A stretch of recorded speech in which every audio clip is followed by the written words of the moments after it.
Joe Rogan bashed the mainstream media for largely ignoring the scandals surrounding Hunter Biden and his father, President Joe Biden. Joe Biden's been a goof his whole career. He's always been a goof. He's been caught lying so many times. Yeah. He's so full of shit. There's so much evidence that he's corrupt. Just undeniable evidence of corruption.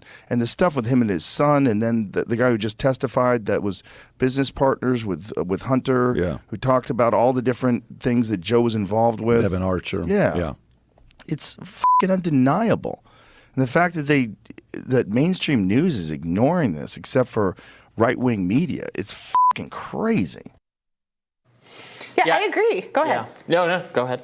I think it's a real problem. I think it's a real problem that I have to, I tweeted the other day that I had heard something said on Pod Save America.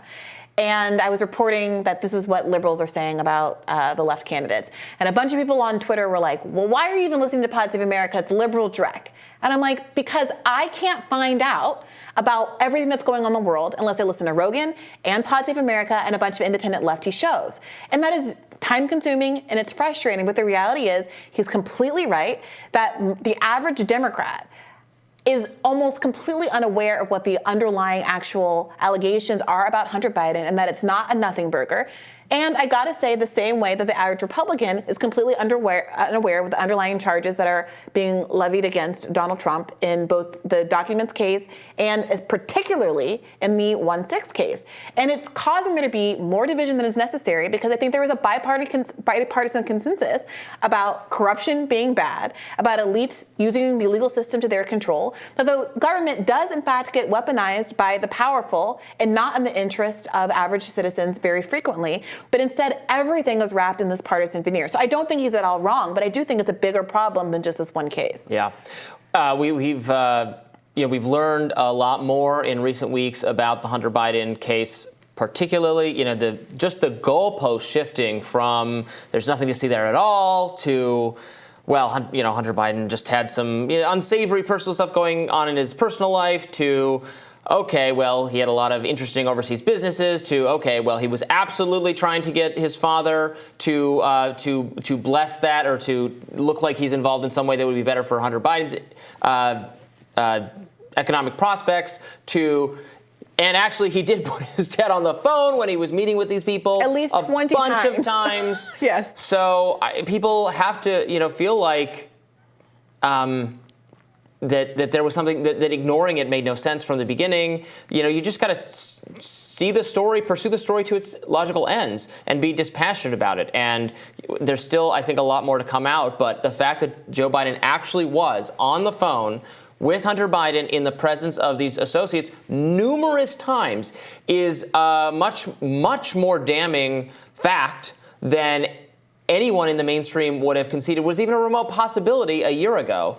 Yes, or 3 years ago during the election when it actually mattered. 100%. Well, back then you were. It was misinformation just to insinuate. Right. It was anything. Russia was falsely telling you to think that in order to smear Joe Biden. We've come a long way from those. We have, days. and I should say, and Trump pointed out the unfairness of that when confronted with it in a debate, saying, "You're saying this whole thing is made up by Russia. Are you hearing yourselves right now?" Yeah. And he was completely correct. And I will say, I think there's something to be said for the fact, the same way when we first started covering the Twitter files, there was this presumption that the employees at Twitter were big baddies who were eagerly in cahoots with the government as opposed to people who themselves are being coerced by the government and put under this pressure.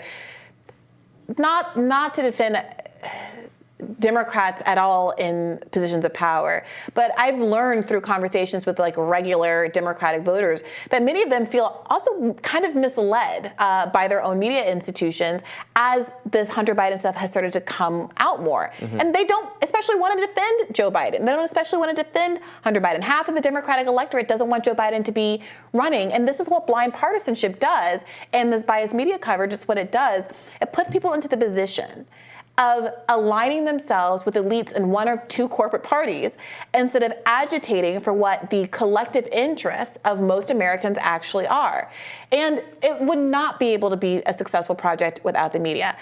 And so I just really do, this is another plug for shows like ours, which do both sides coverage, and independent media shows, which are less likely to feel from a host perspective or from a messaging institutional perspective to defend Joe Biden because he's Joe Biden or to defend Donald Trump because he's Donald Trump. Because none of these men or women are ever going to be right 100% of the time. It's just not the case. And the thing that they all have in common is that they're all millionaires using a system that they control and a legislator and a law-making system that they designed and wrote to protect their own interests. For sure. I think it's now so clear to me that the focus on Hunter's drug past and the sexual stuff was such a distraction because ultimately there's nothing Joe Biden can do about that. Sure. And it doesn't bear on his presidency or his own personal, he's not complicit in it at all. It was the quintessential kind of story to distract media attention because it's lurid and we're all care about people's sex lives. Yeah. But it had nothing to do with the president or the presidency. But this does. Yeah. We were always wondering if there was more to it in terms of the actual economics of it and the foreign dealings and the Ukraine connection, which involves the Trump impeachment and the current war effort situated on Ukraine. Yeah. And that's why you have to pursue the stories that are relevant to the actual political landscape. Yeah, it's also interesting that there are people like Marjorie Taylor Greene who continue to try to make somewhat more of a spectacle of the more lurid aspects of it. They're participating in the spectacle. Famously showing at the hearing last week or the week before that those photos of Hunter Biden in kind of sexual situations and that's also the reality doing TV drug part reviews. Of politics in the media that it is distracting because there are real issues I there. think that she's damaging, to your point, really damaging a solid case that Republicans have and all anti-corruption Americans have in finding out whether or not Joe Biden was a willing participant in influence peddling in a way that could have negatively affected our foreign policy. I mean, I think the average Democrat has never seen the video of him sitting there bragging about how he was able to get the person prosecuting a case against Burisma fired. Right. Or threatened to fire them if they didn't stop the prosecution. Even as they all gleefully voted to impeach Trump for what he said about that investigation needing to take place. I mean, as someone who really does make a project of trying to listen to all of these media outlets, I cannot impress upon you enough how much of the ire should be directed at the media institutions as opposed to like these citizens that are being led astray by the news that is not actually telling them, at least in good faith, just what is the other side's argument. You don't have to agree with it, but what is the other side actually saying here versus the pageantry of media propaganda? Yeah, and that's only gotten worse and you're right, it's mainstream media and conservative alternative media.